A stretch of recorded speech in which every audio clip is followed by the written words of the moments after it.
Қасқыр асыраған егіздер. Жапон аңызы. Хида тауының қойнауында қасқырлар жортып жүрген кез. Ол заманда қасқырға аңшы атаулы тимейді екен.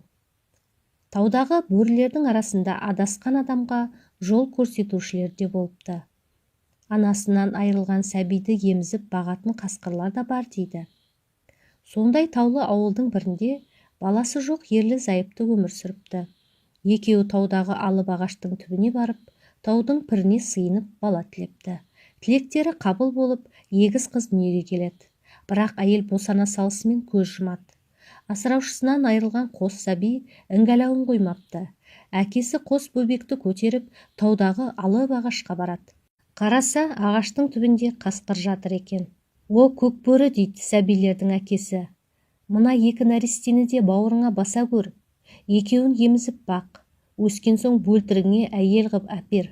Ал саған табыс еттім, қош деп, адам қос сәбиді қасқырдың бауырына салады да өзі кері қайтады.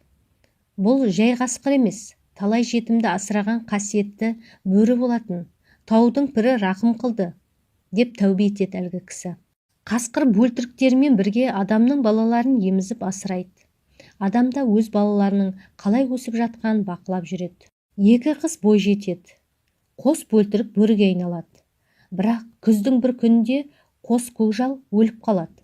Қыздар өксіп-өксіп жылап, мерт болған қасқырларды көмеді. Қасқырлардың өлгеніне қыздардың әкесі қуанбаса мұңаймапты. Ол қыздарының бөріге әйел болуын қаламап еді. Егіздер екі шаруаның ұлдарына ұзатылады. Олар келін болған күннен бастап күйеулердің өңі бозарып, күннен күнге жүдей береді. Жігіттің бірінің әкесі баласынан соншалықты арықтауының себебін сұрағанда, ол былай депті. Түнде әйелімнің бас жағында алып қасқыр отырады. Маған отты көздерін қадап дәп бір атылып келіп, мені талайтындай сұс көрсетеді. Ұйқыдан да күлкіден де айырылдым. Екінші қыздың күйеуінен де оның неліктен жүдеп кеткенін сұрағанда, ол да дәл осындай жауап беріпті. Екі бөлек үйде бірдей оқиғаның орын алғанына жұрт шынымен де таң қалады. Екі жігіттің әке-шешесі ол неғылған қасқыр екен?